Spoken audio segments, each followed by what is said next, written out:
며느리 휴대폰에 저장된 제 이름은 곧 죽을년이었습니다. 제 얼굴 사진까지 붙여서요. 그 순간 숨이 멎는 줄 알았어요. 가슴이 철렁 내려앉고 억장이 무너진다는 게 뭔지 처음 알았습니다. 그 애는 저를 엄마라 부르고 천사 같다고 말하던 사람이었습니다. 그날 밤 저는 베개를 적시며 이를 악물고 결심했어요. 이 집도 이 가족도 이제 나에게는 없다고. 그리고 그날 이후 진짜 제 인생이 시작됐습니다. 지금부터 제가 가식적인 가면을 쓴 악마 같은 며느리에게 어떻게 당했는지, 그리고 어떻게 통쾌하게 복수했는지 기가 막힌 이야기를 들려드릴게요. 안녕하세요. 제 이름은 김순자, 올해 73입니다. 지금 이 이야기를 하고 있는 곳은 제주도 남쪽 바다가 내려다 보이는 작은 펜션이에요. 사실 저는 6개월 전까지만 해도 서울 송파구의 한 아파트에서 아들, 며느리, 그리고 손자 민우와 함께 살고 있었습니다. 겉으론 평범한 3대 가족이었죠. 매일 새벽 5시면 일어나 밥을 짓고 민우 등원 준비해 며느리 은주가 재택 근무에 집중할 수 있도록 청소며 집안일까지 모두 제 몫이었습니다. 아들이 회사 나가고 은주는 하루 종일 컴퓨터 앞에 앉아 일하고 민우는 유치원에 다녀오면 제 품에 안겨 자고 저는 그게 그냥 가족의 일부라고 생각하며 살았습니다.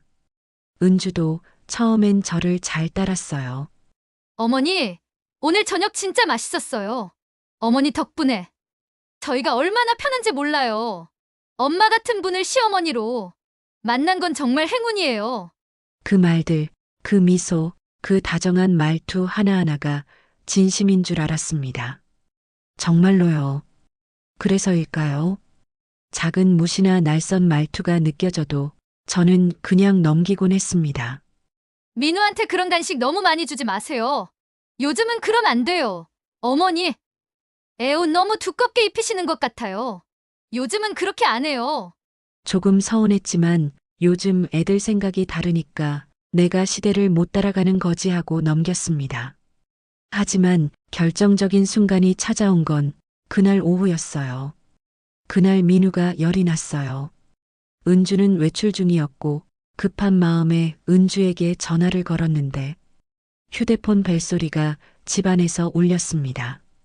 소파 위에 은주의 휴대폰이 놓여 있었어요. 아이고, 두고 나갔구먼. 그 순간 화면이 켜졌습니다. 발신자 곧 죽을 년. 그리고 그 옆에는 제가 좋아하던 가족 사진 속 제 얼굴이 떡하니 뜨더군요. 그 순간 철렁 내려앉고 숨이 턱 막혔습니다. 곧 죽을 년? 이게 나라고? 아무리 다시 봐도 틀림없는 제 얼굴. 추석에 온 가족이 찍은 그 사진. 휴대폰을 든 손이 덜덜 떨렸습니다. 그날 밤 저는 잠을 이루지 못했습니다. 이게 단순한 오타일 수도 있다는 생각. 내가 잘못 본 건 아닐까? 혹시 장난으로 그렇게 저장한 걸까? 아니야, 아닐 거야, 설마. 그럼에도 머릿속에서 그 이름이 계속 맴돌았습니다. 곧 죽을 년. 하지만 저는 그 자리에서 따지지 않았습니다.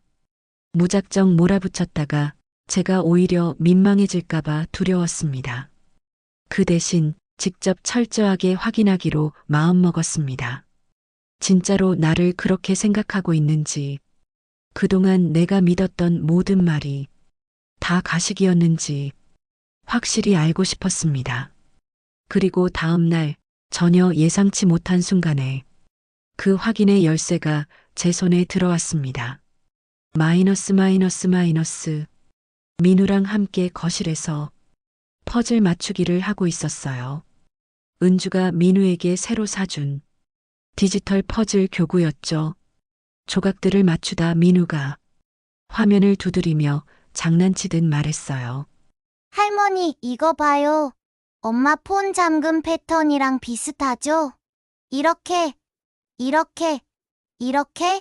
그 순간 제 귀가 번쩍 뜨였습니다. 민우야. 우리 민우는 엄마 핸드폰 잠금도 아는구나? 응, 나 맨날 봐서 알아요. 엄마, 이거 할 때, 요렇게 하거든요. 아이의 말은 천진난만했지만 제 심장은 천천히 그리고 확실하게 요동치기 시작했습니다. 그날 밤 가족이 잠든 사이 저는 조심스럽게 그 패턴을 그려봤습니다. 잠금이 풀렸습니다. 은주의 휴대폰은 민우가 말한 그대로의 패턴으로 열렸습니다. 정확히 3번 손가락이 움직이는 그 방식 그대로 기기에서 진동이 울리고 화면이 켜졌을 때 제 가슴은 쿵쾅쿵쾅 뛰기 시작했습니다. 아무 말 없이 화면을 바라봤습니다. 정말 열렸다. 그리고 그 안에 있는 진짜 며느리 은주를 나는 처음으로 보게 됐습니다. 가장 먼저 확인한 건 연락처였습니다. 제 이름 아직 그대로 있었어요. 곧 죽을 년. 그리고 제 얼굴. 추석에 가족들과 함께 찍은 그 단체 사진에서 잘라낸 제 얼굴이었습니다. 그걸 버젓이 프로필 사진으로 써놓고 곧 죽을 년으로 저장해 놓다니 제발 아니기를 바랐습니다. 내 착각이었으면, 내 이름을 잘못 저장한 거였으면. 하지만 아니었습니다. 심장이 벌렁벌렁 뛰었습니다. 화가 났다기보단 말로 표현할 수 없는 어떤 차가운 배신감이 밀려왔어요. 하지만 그게 끝이 아니었습니다. 카카오톡을 열어봤습니다. 찐친들 모임, 헬조선 며느리방, 숨만 쉬어도 스트레스 같은 단체 채팅방이 여러 개 있더군요. 그 안에서 은주는 저를 이렇게 불렀습니다. 그 늙은 쓰레기 오늘도 잔소리 폭발한 밥상 차려놓고 감동받으라는 듯 쳐다보는데 진짜 토 나올 뻔. 곧 죽을 년. 또 민우한테 간식 좀 당뇨 걸리라고 비나봐. 이 인간 언제 죽냐. 눈치도 없고 쓸모도 없음. 한참을 보고 있는데 손끝이 저릴 정도로 속이 뒤집혔음. 단톡방은 전부 은주 친구들이었어요. 다들 자극적인 말들을 아무렇지 않게 주고받고 있었고 그 대화 안에서 저는 그냥 한낱 귀찮고 없어졌으면 하는 존재일 뿐이었습니다. 한쪽에선 우리 어머니 덕분에 진짜 편하게 산다는 말을 하던 그 아이가 뒤에서는 친구들 앞에서 노인 바이러스, 집안 진드기, 방구석 곰팡이 같은 말로 절 비웃고 있었던 겁니다. 그리고 결정적으로 1대1 대화방에선 이렇게 말해놨더군요. 오늘도 곧 죽을 년 밥 차려줬다. 크크 살아있는 게 짜증. 그냥 숨 쉬지 말았으면 좋겠음. 저는 그 화면을 보며 말없이 폰을 내려놨습니다. 이제는 의심이 아니었어요. 이 아이는 진심으로 나를 증오하고 있었어요. 그제야 지난 수년간 있었던 일들이 하나씩 떠올랐습니다. 생강차를 끓였을 때, 빨래를 햇볕에 널었을 때, 민우 옷을 고를 때마다 피식 웃던 그 눈빛, 차갑고 무시하고 귀찮다는 듯한 말투. 그게 다 이 마음의 표현이었구나. 그리고 저는 가족 단톡방도 확인했습니다. 그곳에서는 전혀 다른 인물이 앉아 있더군요. 어머니가 새벽부터 끓여주신 미역국 덕분에 오늘 하루도 따뜻하게 시작했어요. 늘 감사드립니다. 저희 어머니는 진짜 천사세요. 민우도 항상 할머니 품에서만 자요. 명절 음식도 집안일도 다 도와주셔서 너무 감사해요. 복 받으실 거예요. 이 멘트들 전부 그 아이가 보낸 말이었습니다. 온 가족 앞에서는 감사와 사랑을 전하는 효부. 그 코스프레가 완벽하게 짜여 있었던 거예요. 하지만 그 말들을 쓰기 불과 몇 분 전 그 아이는 친구들에게 이렇게 말하고 있었습니다. 그 미친년 또 전 부치겠대.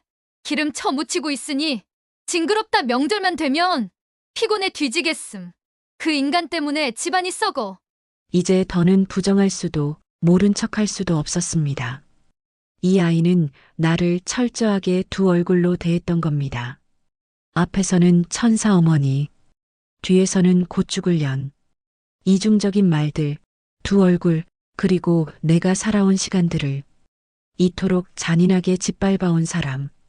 그날 밤 저는 아무 말도 하지 않았습니다. 하지만 제 마음속에는 더는 지우지 못할 각오가 하나 깊게 새겨졌습니다. 이 집에서 은주와 그 거짓의 가면을 쓴 며느리와는 이대로는 더 이상 못 산다. 모욕당한 시간들, 기만당한 말들, 그리고 망가진 제 자존심을 되찾아야겠다. 다음 날 아침, 그런데 준호가 갑자기 말했어요.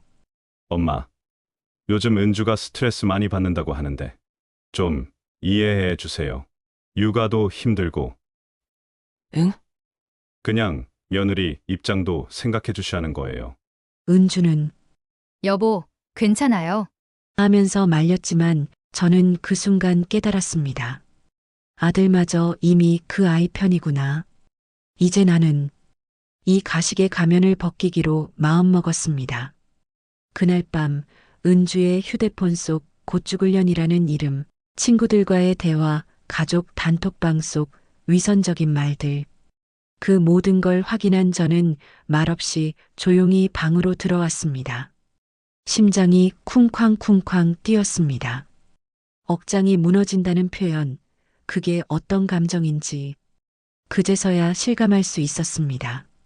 그 순간에도 마음 한켠엔 희망이 남아 있었어요. 혹시 정말 친구들끼리 장난이었을지도 몰라. 그냥 단순한 실수였던 걸 수도 있어. 내가 너무 민감하게 받아들인 건 아닐까? 아니, 사실은 제가 본 게 진짜라는 걸 알고 있었어요. 하지만 그걸 인정하는 순간, 지난 10년 동안 제가 믿고 살아온 모든 것들이 무너져 내릴 것 같았습니다. 며느리를 위해 기꺼이 내 편의를 포기했던 날들, 손자를 위해 아침 일찍 일어나 밥을 차려주던 시간들, 이 집에서 할머니 역할을 하며 보람을 느꼈던 순간들, 그 모든 게 거짓이었다는 걸 받아들이기엔 너무 무서웠습니다. 하지만 그 작은 희망마저도 며칠 뒤 산산이 무너졌습니다. 다음 날부터 저는 은주의 말투와 표정 하나하나를 관찰하기 시작했습니다. 예전 같으면 요즘 스트레스가 많나 보다 하고 넘겼던 행동들이 그날 이후로는 다르게 보였어요. 예를 들어 아침에 차려놓은 밥상을 보고 은주가 잠깐 짓는 표정, 감사함이 아니라 불쾌하거나 짜증난 듯한 그 찰나의 찡그림, 또 민우가 간식으로 바나나 하나를 받아가면 아, 할머니는 또 저런 걸 줘요? 요즘 당분 섭취 조절해야 되는 거 모르세요?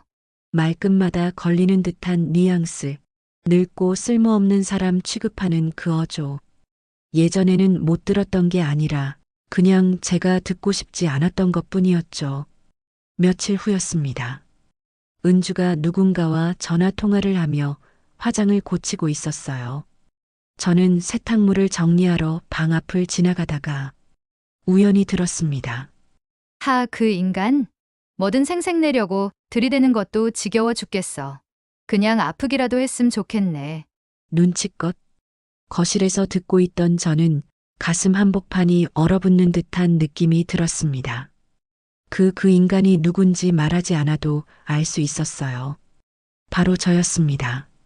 며칠 뒤 어느 저녁 민우가 색연필로 그림을 그리고 있었습니다. 저는 옆에 앉아 살며시 물었어요. 민우야, 오늘은 뭐 그려? 우리 가족이요. 근데 이건 병원 가는 장면이야, 할머니. 엄마가 그랬어요.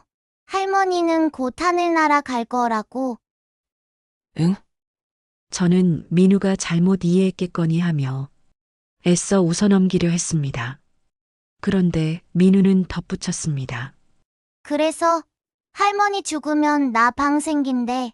그런데 난 방 없어도 괜찮으니까 할머니 계속 살았으면 좋겠어. 그 말에 웃음기가 사라진 저는 그 자리에 멍하니 앉아 있을 수밖에 없었습니다. 민우는 아직 6살입니다. 거짓말을 할 나이가 아니고 어디서 들은 말 그대로 옮기는 나이죠. 그리고 그날 저녁 식사 시간 은주는 상을 차린 저를 향해 환하게 웃으며 말했습니다. 어머니 민우 반찬 너무 잘 먹었어요. 진짜 어머니 아니면 우리 이 생활 못해요. 감사드려요. 저는 대답 대신 그저 그녀의 얼굴을 똑바로 쳐다봤습니다. 그 웃음, 그 말투, 그 태도, 가짜라는 걸 이제 너무도 분명히 알 수 있었습니다. 가족 단톡방에는 그보다 더 교묘한 말들이 쌓여 있었습니다. 어머니 덕분에 저희는 항상 따뜻해요. 늘 감사드립니다. 저희 어머니는 진짜 천사세요. 민우도 항상 할머니 품에서만 자요. 명절 음식도 집안일도 다 도와주셔서 너무 감사해요. 복 받으실 거예요. 하지만 그 단톡방에 메시지를 보내기 몇 분 전, 그녀는 친구들과의 단톡방에 이렇게 썼습니다. 그 미친년 또 전 부치겠대. 기름 쳐묻히고 있으니 징그럽다. 명절만 되면 피곤해 뒤지겠음. 그 인간 때문에 집안이 썩어. 이제 더는 부정할 수도 모른 척할 수도 없었습니다. 이 아이는 나를 철저하게 두 얼굴로 대했던 겁니다. 앞에서는 천사 어머니, 뒤에서는 곧 죽을 년. 그날 밤 저는 식탁에 혼자 앉아 있었습니다. 손에는 따뜻한 차 한 잔, 가슴엔 차가운 분노. 이렇게는 안 되겠다. 내가 이런 취급을 받으며 살아야 할 이유는 없다. 내 인생을 이 모욕과 혐오의 집에서 끝낼 순 없다. 그리고 그 다음 날 저는 드디어 움직이기 시작했습니다. 저는 평소와 똑같이 일어났습니다. 아침밥을 준비하고 민우 도시락도 싸고 아무 일 없던 사람처럼 하루를 시작했어요. 하지만 제 마음속엔 하나의 계획이 세워져 있었습니다. 오늘부터는 내 인생을 정리하기 위한 반격이 시작되는 날이라는 것. 가장 먼저 한 일은 제 자산이 정확히 얼마나 되는지를 파악하는 일이었습니다. 민우가 유치원에 가고 집에 아무도 없는 시간을 틈타 제 방 한 구석 낡은 서랍장을 열었습니다. 그곳에는 남편이 살아있을 때부터 모아두었던 서류들이 고스란히 보관되어 있었어요. 통장, 보험, 적금 증서, 그리고 가장 중요한 아파트 등기부등본까지 펼쳐본 종이들 위로 손이 떨렸습니다. 하지만 한 장 한 장 꼼꼼히 확인하며 계산해보니 저도 몰랐던 놀라운 총액이 나왔어요. 남편이 남긴 보험금 2억 3천, 제가 수십 년간 조금씩 모아둔 적금 1억 8천, 그리고 지금 살고 있는 아파트까지 합치면 무려 11억이 넘는 돈이었습니다. 순간 웃음이 나왔습니다. 냉소 섞인 비웃음이었죠. 그래서 그랬구나. 그래서 그 아이가 그토록 웃으며 나를 떠받들었던 거였구나. 더 놀라운 건 은주가 이미 이 사실을 알고 있었다는 겁니다.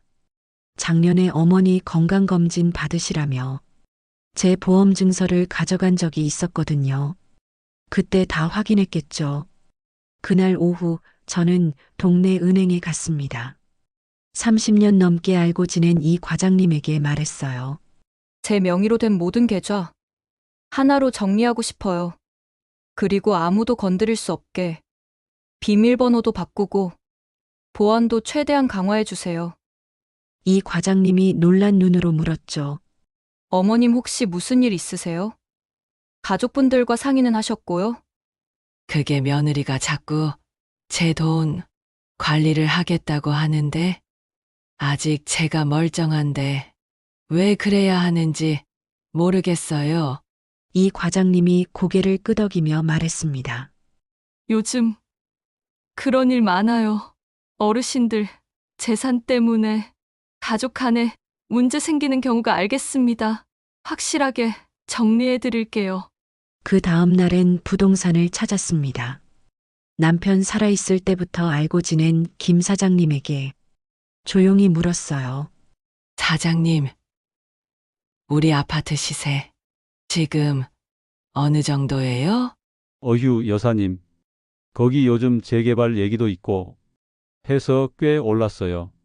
지금은 7억은 충분히 넘을 겁니다. 그럼요. 급하게 팔면 얼마나 걸릴까요? 사장님이 잠시 의아해하며 말했어요. 급하게요? 무슨 일 있으세요? 사실은 며느리가 저보고 치매 검사 받으라고 하네요. 제가 건망증이 좀 있긴 하지만 그 정도는 아닌데 말이에요. 김 사장님이 씁쓸하게 웃으며 말했습니다. 아, 요즘 그런 집 정말 많아요. 부모님 재산 때문에 그러는 거죠? 알겠습니다. 가격만 좀 낮추면 한 달 안에도 거래될 수 있어요. 저는 고개를 끄덕였습니다. 네, 그렇게 해주세요.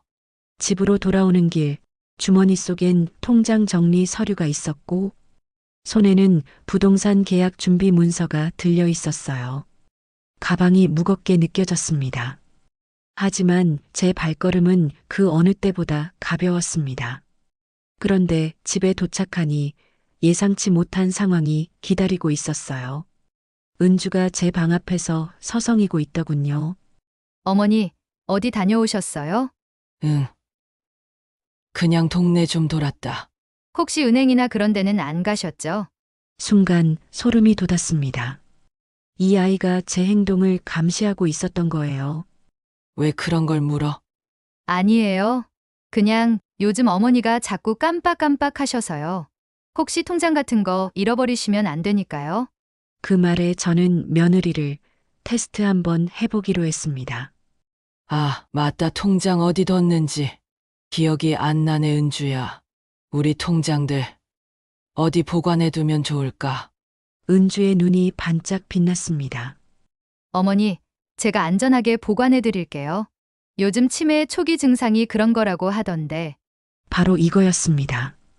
제가 예상했던 그 반응이었어요.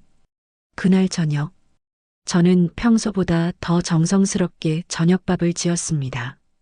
준호가 좋아하는 부대찌개, 은주가 좋아하는 달걀말이도 함께요. 그 아이는 밝게 웃으며 말했어요. 어머니, 오늘 진짜 음식 잘 됐네요. 그 말에 저는 조용히 미소만 지었습니다. 그래, 이제 이것도 마지막이겠구나. 식사가 끝난 후 민우는 방으로 들어가 놀았고 은주는 소파에 앉아 폰을 들여다보며 말했습니다. 어머니, 요즘 가스불도 깜빡하시고 자꾸 뭐 잊으시는 것 같아서 걱정돼요. 혹시 정밀검사라도 받아보시는 게. 그 말에 준호가 말했어요. 그래? 어머니가 요즘 그러셨어. 은주는 조용히 그러나 확실하게 덧붙였습니다. 그래도 만약에 이래 대비는 해야죠. 혹시라도 뭐 치매 같은 거면 어떡해요. 그때 되면 후견인도 정해야 하고 재산 관리도 누군가는 해야 하잖아요. 엄마 은주 말이 맞아요. 미리미리 준비해두는 게 좋죠. 아직 멀쩡한데. 뭘 엄마도 이제 나이가 있어서 은주가 걱정돼서 하는 말인데 왜 그러세요? 저는 아들이 며느리 말에 그렇게 쉽게 동조하는 모습을 보며 가슴이 서늘해졌습니다. 저는 숟가락을 내려놓고 그 아이의 눈을 똑바로 바라봤습니다. 그리고 제 안에 있던 감정 하나가 서서히 굳어지기 시작했습니다. 이 아이는 나를 치매 환자로 만들고 싶은 거구나. 그래야 재산을 쉽게 가져갈 수 있을 테니까. 그래야 곧 죽을 년이란 이름이 실제로 현실이 될 테니까. 그리고 저는 마침내 결심했습니다. 조만간 이 모든 연극을 내가 끝내겠다고. 그날도 아침은 평소와 다름없이 흘러갔습니다. 저는 묵묵히 부엌에서 국을 끓이고 도시락을 쌌습니다. 은주는 거울 앞에서 화장을 하며 말했죠. 어머니, 오늘 민우 김밥도 너무 감사해요. 역시 최고예요. 별 말씀을. 웃으며 대답했지만 제 안에서는 냉기처럼 차가운 무언가가 흐르고 있었습니다. 이 아이는 정말 아무 일도 없었다는 듯 가면을 쓰고 살고 있었죠.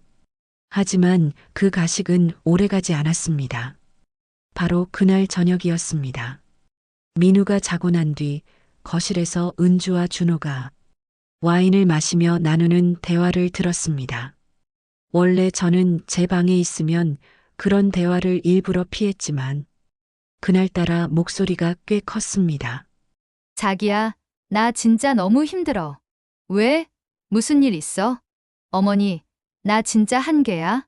요즘 맨날 김치국 끓이고 애한테 과자 퍼먹이고 진짜 정신병 걸릴 것 같아.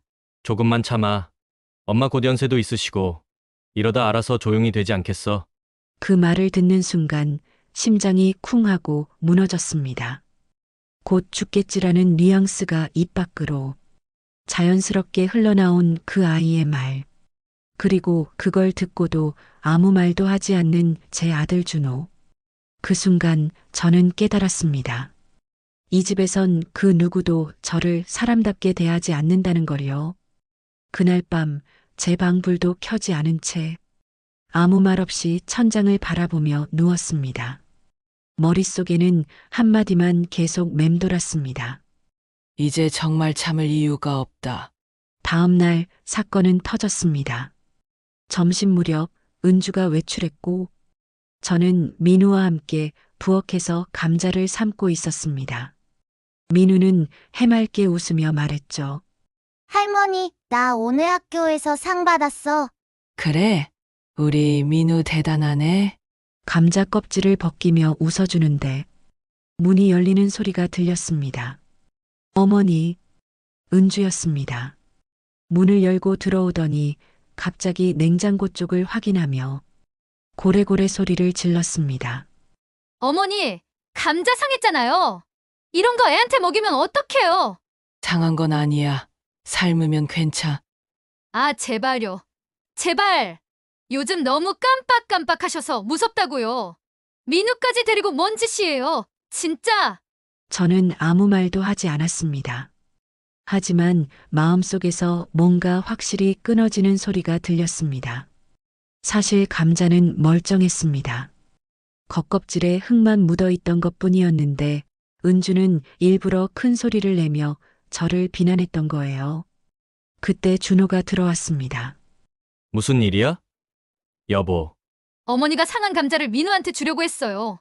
엄마 진짜요? 그건 좀 안 되죠? 상한 게 아니라고 했잖아. 엄마, 은주가 그렇다고 하면 그런 거예요. 민우 건강이 더 중요하잖아요. 아들마저 며느리 편을 들며 저를 의심하는 모습에 가슴이 철렁 내려앉았습니다. 그날 밤 은주와 준호는 거실에서 또 대화를 나눴습니다. 자기야, 나 진짜 걱정돼, 어머니. 요즘 가스도 자주 안 끄고 방금은 감자 썩은 것도 모르고 삶았더라고. 진짜. 그건 좀 위험하다. 민우한테까지 피해가 갈까봐 겁나. 그럼 어떻게 하지? 치매 검사라도 받아보시게 해야 할까? 아니면 요양원이라도. 그리고 그 다음 말이 정말로 저를 부숴버렸습니다. 정신감정 한번 받아보시게 해야 하지 않을까? 그런데 엄마가 응할까? 억지로라도 해야죠. 민우 안전이 더 중요해요. 그걸 들은 순간 저는 이젠 복수도 아니다. 그냥 존엄성의 회복이라고 느꼈습니다. 이 아이들은 저를 치매 환자로 진단받게 해서 후견인 신청을 한 후 재산을 가져가려는 거였어요. 그 다음 날 아침 저는 새벽같이 일어나 아침을 준비했습니다. 국물은 깔끔하게 우려내고 반찬도 정성껏 만들었습니다. 마치 아무 일도 없던 것처럼. 준호는 오늘따라 엄마가 해준 반찬. 진짜 맛있네 하며 웃었고 은주도 와, 어머니, 오늘은 진짜 힐링이에요. 감사해요 하고 말했죠. 그리고 저는 그들을 조용히 바라보며 생각했습니다. 이 밥상이 이 집에서 내가 차리는 마지막 밥상이 되겠구나. 그날 오후 저는 마침내 행동에 나섰습니다. 그날 이후 저는 매일 평소처럼 행동했습니다. 아침이면 도시락을 싸고 저녁이면 밥상을 차렸습니다. 소파에 앉아 뉴스를 보고 민우랑 그림도 그렸습니다. 겉으로 보기엔 그냥 평범한 할머니였을 거예요. 아무 일도 없던 사람처럼 보였겠죠. 하지만 제 마음속은 달랐습니다. 완전히 무너졌던 마음속에 하나씩 차가운 조각들이 자리를 잡고 있었어요. 그건 분노가 아니라 각오였습니다. 더는 이들에게 내 인생을 맡기지 않겠다는 한 번뿐인 내 마지막 시간을 그 어떤 모욕도 없이 살겠다는 결심이었죠. 먼저 은행부터 정리했습니다. 잘 알던 동네 지점으로 가서 여기에 있는 제 모든 예금을 다른 은행으로 이체하고 싶습니다. 그리고 그 누구도 접근 못하게 보안 철저히 해주세요. 직원은 놀란 얼굴이었지만 저는 담담하게 처리했습니다. 오래된 적금들, 예금 통장들 모두 하나로 정리해 제 이름으로 된 새 계좌에 옮겼습니다. 그런데 그 과정에서 충격적인 사실을 발견했어요. 어머님, 최근에 며느리 분이 오셨었네요. 네. 며느리가요. 네. 어머님이 치매에 걸리셔서 비밀번호를 기억 못 하신다며 본인이 대신 출금하러 오셨다고 하시더라고요. 그 순간 등골이 서늘해졌습니다. 은주가 이미 제 돈을 가져가려고 시도했던 거예요. 언제부터였나요? 몇 달 전부터 몇 번 오셨습니다. 다행히 법정 대리인 서류가 없어서 거절했지만요. 그런 일이 네. 그래서 더욱 보안을 강화해 드리겠습니다. 이제 확실해졌습니다. 이 아이는 저를 치매 환자로 만들어서 후견인이 되려던 거였어요. 그리고 부동산으로 갔습니다. 사장님, 이 집 팔고 싶어요. 예? 갑자기요? 조용히 진행해 주세요. 아들도 며느리도 몰라야 해요. 집은 제 단독 명의였습니다. 남편이 세상을 떠나기 전 미리 증여해 둔 거죠. 공인중개사는 조심스럽게 계약을 준비했고 저는 직접 가격을 낮춰 금매로 내놓았습니다. 며칠 뒤 정말로 전화가 왔습니다. 여사님, 매수자가 나타났습니다. 현금 거래고 계약도 바로 하실 수 있다네요. 그런데 여사님, 가족분들 동의는? 제 단독 명의예요. 동의 필요 없어요. 이제부터 진짜 움직일 시간이었죠. 바로 다음 날 저는 조용히 짐을 조금씩 정리하기 시작했습니다. 사진 몇 장, 편지 한 장, 민우가 그려준 그림 한 장, 책장 깊숙이 넣어두고 매일 밤 가방 하나씩 펜션 예약해둔 주소로 배송을 보냈습니다. 제주도, 제가 고른 새 삶의 시작점, 아무도 제게 관심을 두지 않았기에 이 모든 일은 아무런 의심 없이 진행됐어요. 은주는 점점 저를 무시하는 태도를 보였어요. 어머니, 불 켜놓고 주무셨어요? 또 깜빡하신 거 아니에요? 가습을 꼭 확인하시고요. 요즘 사고 많대요. 준호는 관심조차 없었습니다. 하루 종일 회사, 밤에는 골프 모임. 대화도 점점 줄어들었고요. 어느 날 저녁 은주가 또 시작했습니다. 어머니, 내일 병원 가봐요. 건강검진 겸해서 정밀검사 좀 받아보시고요. 무슨 검사? 뭐 치매 검사 같은 거요. 요즘 정말 많이 깜빡하시잖아요. 준호가 거들었습니다. 엄마, 은주 말이 맞아요. 미리미리 체크해보는 게 좋죠. 그 순간 깨달았어요. 이 아이들이 저를 치매 환자로 진단받게 해서 후견인 신청을 하려는 계획이 이미 다 짜여져 있다는 걸요. 하지만 저 또한 모든 걸 보고 모든 걸 계획하고 있었습니다. 10년 동안 가족이라 생각하고 아무것도 바라지 않고 제 모든 걸 다 줬는데 새벽 5시에 일어나 밥을 짓던 그 수많은 아침들, 민우가 아플 때 밤새 간병하며 보낸 밤들이 모두 헛된 일이었다니. 남편 없이 혼자 살기 외로워서 이 집으로 왔는데 결국 저는 이들에게 죽기를 기다리는 짐이었던 거죠. 그런데 가장 아픈 건 제 친아들마저 며느리 편에서 저를 의심하고 있다는 거였어요. 엄마, 또 같은 얘기 반복하시네요. 은주 힘들어하는 거 모르세요? 좀 배려해주세요. 이런 말들을 들을 때마다 내가 이 아이를 어떻게 키웠는데 하는 마음에 눈물이 났습니다. 이제는 알겠습니다. 이 사람들은 처음부터 저를 가족으로 생각한 적이 없었어요. 그냥 돈 있는 늙은이, 곧 죽을 사람, 그 정도로만 봤던 거죠. 그래서 더욱 확신했습니다. 이런 사람들에게 제 마지막 시간을, 제 소중한 재산을 뺏길 수는 없다고. 그리고 마침내 집 계약일이 정해졌습니다. 잔금 날짜까지 확정된 그날 밤, 전 마지막 준비를 마쳤습니다. 계약서 복사본, 계좌 이체 내역, 펜션 사장님과의 문자까지 전부 파일에 정리해 놓고 가방 안쪽에 조용히 넣었죠. 그리고 책상 위에는 편지 한 장을 남겨뒀습니다. 내일이면 모든 게 바뀝니다. 지금 이 집에서 먹는 마지막 저녁, 지금 이 방에서 자는 마지막 밤. 그리고 내일 아침, 이 집의 진짜 주인이 자신의 모든 것을 가지고 사라지는 날입니다. 그날 저녁, 저는 평생 한 번도 해본 적 없는 저녁상을 차렸습니다. 소고기 미역국에 불고기, 잡채, 계란말이까지. 마치 생일상처럼요. 오늘이 우리 가족의 마지막 날이 될지도 모른다고 생각하니 내 손주에게만큼은 내 진심을 담아 마지막으로 밥을 차려주고 싶었습니다. 은주가 말했습니다. 어머니, 오늘 저녁 왜 이렇게 호화로워요? 무슨 좋은 일이라도 있으세요? 그 순간 저는 결심했습니다. 그래. 이제 끝내자. 식사를 마친 뒤 가족이 다 거실에 모여 앉아 있을 때 조용히 입을 열었습니다. 은주야, 그 아이는 무심하게 대답했습니다. 네, 어머니, 혹시 내 휴대폰에 저장된 내 이름 어떻게 돼 있는지 기억나니? 은주의 눈동자가 순간 흔들렸습니다. 그러더니 이내 표정을 일그러뜨리며 말했죠. 지금 그 얘기를 왜 꺼내시는 거예요?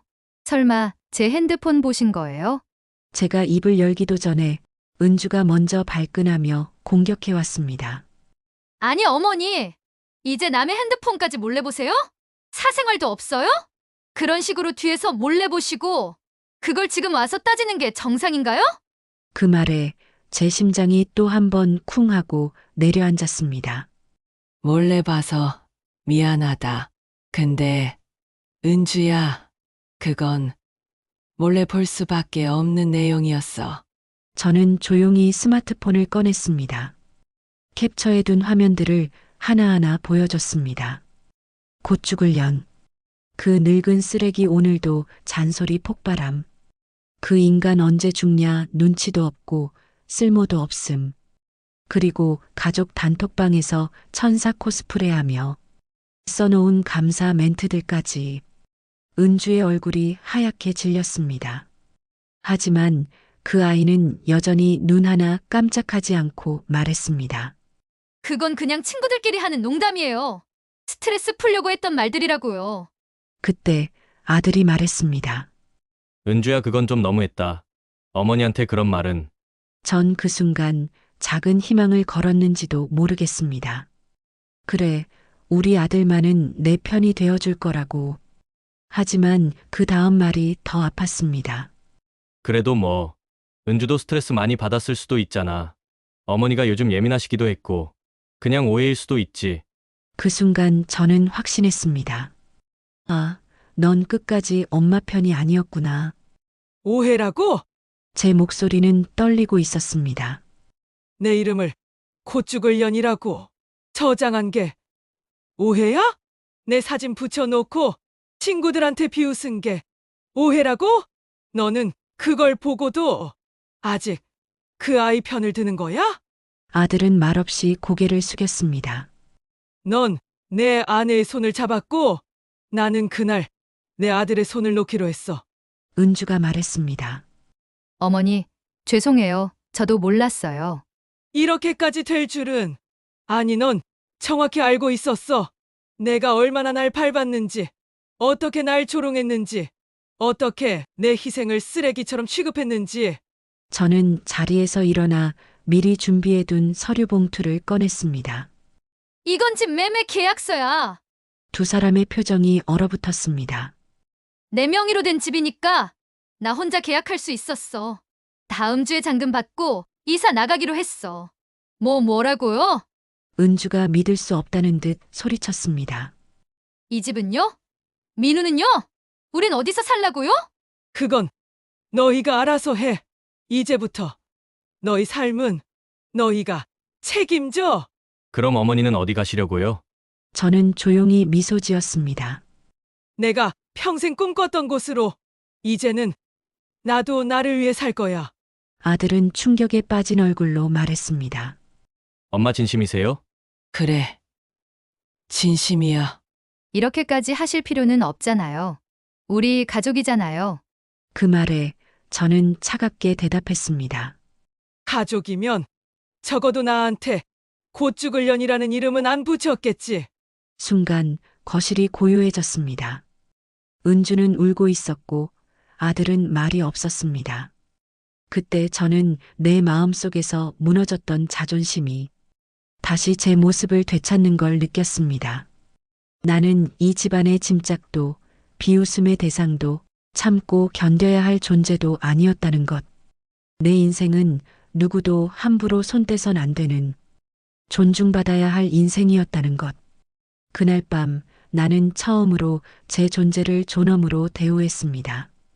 그리고 그 결심은 곧 행동이 됩니다.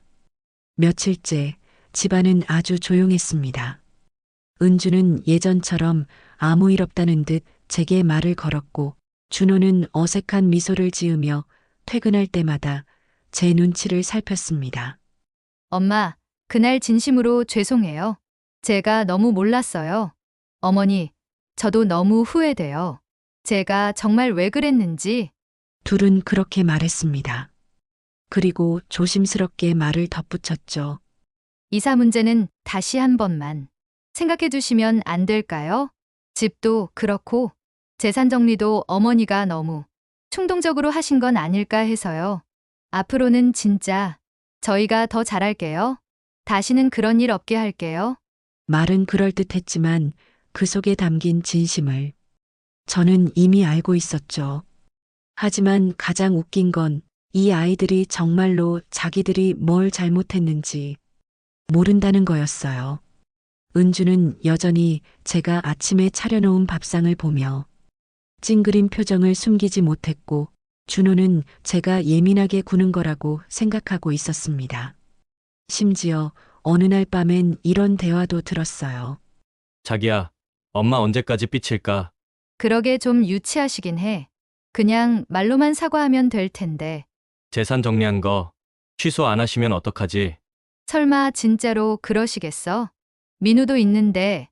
이 사람들은 지금도 저를 떼쓰는 늙은이 정도로 보고 있었던 거죠. 저를 곧 죽을년이라 저장했던 그 이름, 저를 늙은 쓰레기, 노인 바이러스라 비웃던 그 대화들, 그 모든 말들이 머릿속을 떠나지 않았습니다. 그런데 정말 가관인 건 은주가 갑자기 저에게 친절해졌다는 거예요. 어머니, 오늘 날씨 좋네요. 산책이라도 하실까요? 어머니, 제가 어깨 마사지 해드릴까요? 어머니, 건강이 제일 중요해요. 스트레스 받지 마세요. 그 모습을 보며 저는 생각했어요. 아, 이 아이는 정말 끝까지 연기를 하는구나.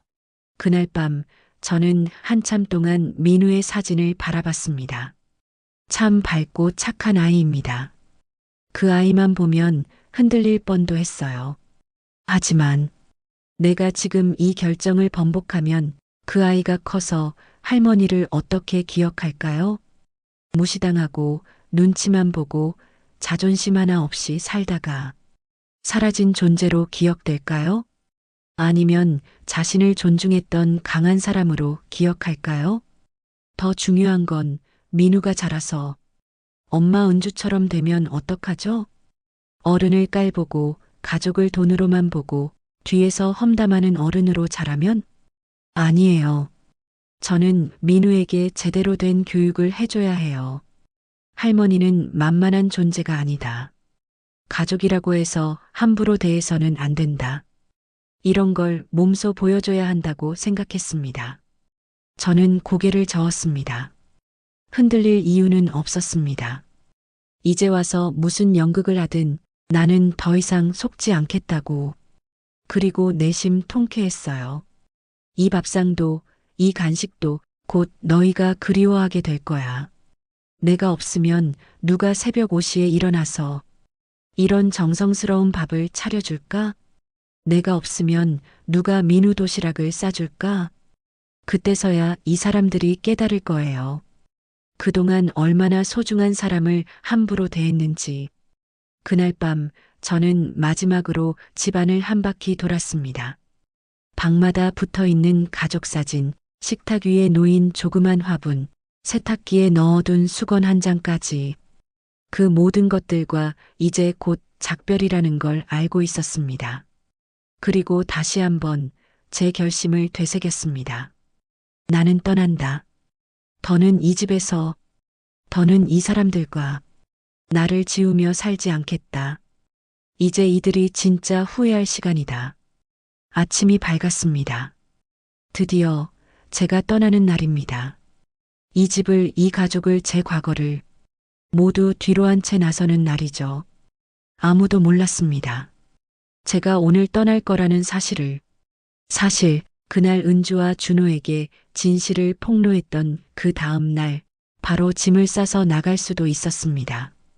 모든 게 준비되어 있었고 서류도 완벽했죠. 하지만 그렇게 하지 않았던 건 딱 한 사람 때문이었습니다. 민우, 내 손자. 이제 내가 떠나면 그 아이 얼굴을 언제 또 볼 수 있을지 알 수 없었어요. 아니, 어쩌면 다시는 못 볼지도 모르죠. 그래서 일주일을 더 머물렀습니다. 그 짧은 시간 동안이라도 그 아이와 눈을 마주치고 같이 그림을 그리고 잠든 얼굴을 바라보며 내 마음속에 그 아이를 더 많이, 더 깊이 담아두고 싶었어요. 밥을 먹을 때 할머니, 이건 내가 더 좋아하는 반찬이야. 하며 웃던 얼굴. 잠들기 전 할머니, 오늘도 나랑 놀아줘서 고마워요. 하며 베개에 기대던 목소리. 그 모든 순간을 그냥 지나칠 수 없었습니다. 내가 떠난 뒤에도 그 아이가 내 손길을 조금이라도 기억해줬으면 해서요. 내가 어떤 사람이었는지, 그 아이 마음 어딘가에 따뜻한 할머니로 남아있었으면 했습니다. 어젯밤에는 민우에게 작은 선물을 남겨뒀어요. 그 아이가 그려준 그림들을 모아서 작은 앨범으로 만들어서 베개 밑에 넣어뒀습니다. 그리고 짧은 편지 한 장. 민우야, 할머니는 멀리 가지만 너를 항상 사랑한다는 걸 잊지 말렴. 그래서 일주일을 더 머문 겁니다. 사랑하는 아이를 마음속에 충분히 안고 떠나고 싶어서요. 새벽 5시, 아무도 깨지 않은 사이 저는 준비해둔 캐리어를 꺼냈습니다. 미리 포장해 놓은 제 옷가지와 책 몇 권, 그리고 오래된 사진 한 장. 제 삶을 통째로 담은 건 단 4박스뿐이었습니다. 부엌에 조용히 내려가 마지막으로 커피를 한 잔 내렸습니다. 바다를 바라보며 커피를 마시는 삶. 이제 그 삶이 저를 기다리고 있었죠. 그때였습니다. 은주가 방에서 나왔습니다. 평소보다 이른 기척에 놀란 듯 제 짐을 바라보며 묻더군요. 어머니, 이게 뭐예요? 여행 가세요? 저는 대답하지 않았습니다. 그저 차분하게 말했죠. 오늘 이사 가는 날이야. 은주의 얼굴이 하얗게 질렸습니다. 아니, 어머니, 그건 그냥 하신 말씀이신 줄 알았어요. 진짜로 가시는 거예요? 그 소리에 준호도 잠에서 깼는지 거실로 나왔습니다. 엄마, 무슨 일이에요? 짐은 왜 설마 진짜 이사? 저는 고개를 끄덕였습니다. 그래, 오늘이 마지막 날이야. 이 집은 이제 내 집이 아니야. 은주는 그제서야 사태의 심각성을 깨닫고 제 앞에 무릎을 꿇었습니다. 어머니, 제발 가지 마세요. 제가 잘못했어요. 진짜 잘못했어요. 앞으로는 안 그럴게요. 제발요. 울고불고 사정하는 은주의 모습 정말 가증스러웠습니다. 준호는 그 옆에서 어쩔 줄 몰라 하다가 결국 말했죠. 엄마, 그냥 한 번만 더 생각해보면 안 될까? 우리가 그동안 좀 무심했던 건 사실이지만, 그래도 이건 너무 갑작스럽잖아. 저는 아들놈의 태도에 화가 치밀었습니다. 갑작스럽다고? 등신처럼 옆에서 마누라한테 휘둘리기만 하는 네가 훨씬 더 나빠. 마누라가 지 엄마 이름을 곧 죽을 년이라고 저장해놨는데 옆에서 마누라 눈치나 보고 네가 그러고도 자식 새끼냐? 그 말에 준호는 할 말을 잃었고 은주는 흐느끼며 고개를 떨궜습니다. 내가 말로만 상처받은 게 아니야. 난 모욕당했고 무시당했고 버려졌어. 그런데 지금 와서 그저 가지 마세요. 한마디로 다 끝내자는 거니? 은주는 눈물을 흘리며 소리쳤습니다. 우리 민우는요? 민우는 어떡하라고요? 그 순간 제 표정이 단단해졌습니다. 민우는 너희가 책임져야 해. 나는 이제 다시 할머니가 될 생각 없어. 준호가 급히 제 팔을 붙잡았습니다. 엄마 그냥 한 달만, 아니 일주일만 더 생각해봐. 이런 식으로 떠나시면 너무... 저는 그 손을 뿌리쳤습니다. 생각은 이미 다 했고 너희를 위해 평생을 살았지만 이제는 나를 위해 살 거야. 오늘이 그 시작이야. 그리고 마지막으로 말했죠. 잘 살아. 나 없이도. 그 말을 끝으로 저는 집을 나섰습니다. 계단을 내려가는 동안 은주의 울음소리가 들렸고 준호의 발소리가 따라붙었지만 결국 아무도 저를 막지 못했습니다. 문을 닫고 택시에 올라타고 창밖을 보며 속삭였습니다. 전 그날 제 인생을 걸고 떠났습니다. 그리고 지금 제주도에 내려온 지 벌써 3개월이 지났습니다. 그동안 아들 준호와 며느리 은주의 전화는 수백 통이 넘게 걸려왔습니다. 하지만 단 한 통도 받지 않았습니다. 문자는 가끔 확인했습니다. 읽기만 하고 답장은 하지 않았어요. 그 안에는 사죄의 말들이 가득했습니다. 엄마, 너무 죄송해요. 은주가 진심으로 후회하고 있어요. 민우가 매일 할머니를 찾아요. 우리 한 번만 만나줘요. 한 번만 더 기회를 주세요. 하지만 그건 제가 떠나기 전에도 수없이 들었던 말들이었죠. 결국 변한 건 없었어요. 그런데 정말 웃긴 건 제가 떠나고 나서야 비로소 깨달았다는 거예요. 그동안 제가 얼마나 많은 일들을 해줬는지를요. 어머니가 떠난 뒤 은주와 준호는 곧바로 서울 외곽의 작은 원룸 월세집으로 이사했다고 합니다. 집 팔아서 받은 돈은 당연히 제가 가져갔고 통장 잔고는 텅 비어 있었죠. 둘 다 큰 충격과 혼란 속에서 서로를 원망하며 다투기 시작했대요. 내가 어머니한테 그렇게 했으니까 이렇게 됐잖아. 너도 그때 내 편 들었으면서. 뭔 소리야? 그리고 지금은 별거 중이라고 하더군요. 민우는 어린이집 대신 동네 놀이방에 맡겨지고 있다고 했어요. 도시락도 없고 간식도 없고 할머니가 해주던 그 따뜻한 보살핌도 없이 말이죠. 이 모든 이야기는 며칠 전 도착한 준호의 장문의 문자 속에 적혀 있었습니다. 그 문자를 끝까지 읽었을 때 손주 때문에 제 마음이 아주 잠깐 흔들렸습니다. 하지만 그뿐이었습니다. 나는 이제 그 집의 엄마도 그 아이의 시어머니도 그 손주의 할머니도 아닙니다. 지금 저는 그냥 김순자입니다. 제주도에서의 삶은 생각보다 훨씬 더 자유롭고 편안합니다. 아침에 일어나면 따뜻한 햇살이 창문을 두드리고 바람은 바다 냄새를 안고 제게 말을 걸어옵니다. 텃밭에 심은 방울토마토가 제법 잘 자라고 있고 근처 카페에서는 제가 그린 바다 풍경화를 전시해 주겠다고 제안하기도 했습니다. 어제는 시장에 갔다가 어떤 할머니가 저를 붙잡고 말했어요. 순자 씨 표정이 아주 밝아 보여요. 예전에 힘들 때랑 완전 다르네요. 저는 웃으며 대답했습니다. 늦게 깨달았지만 지금부터라도 내 인생을 나답게 살기로 했어요. 그 말이 정말 저의 진심입니다. 이젠 아침 5시에 억지로 일어나지 않아도 되고 누구 눈치 보며 밥상을 차릴 필요도 없습니다. 하고 싶은 말 참지 않아도 되고 제 돈 제 마음대로 쓸 수 있어요. 가장 좋은 건 뒤에서 저를 비웃는 사람이 없다는 거예요. 더 이상 곧 죽을 년이 아니라 그냥 존중받는 김순자로 살 수 있어서 매일이 행복합니다. 늦었지만 이렇게라도 제 삶을 되찾을 수 있었던 건 그 곧 죽을 년이라는 단어 덕분이었는지도 모르겠습니다. 그 비수가 제 가슴을 찔렀기에 저는 더 이상 물러서지 않기로 결심할 수 있었습니다.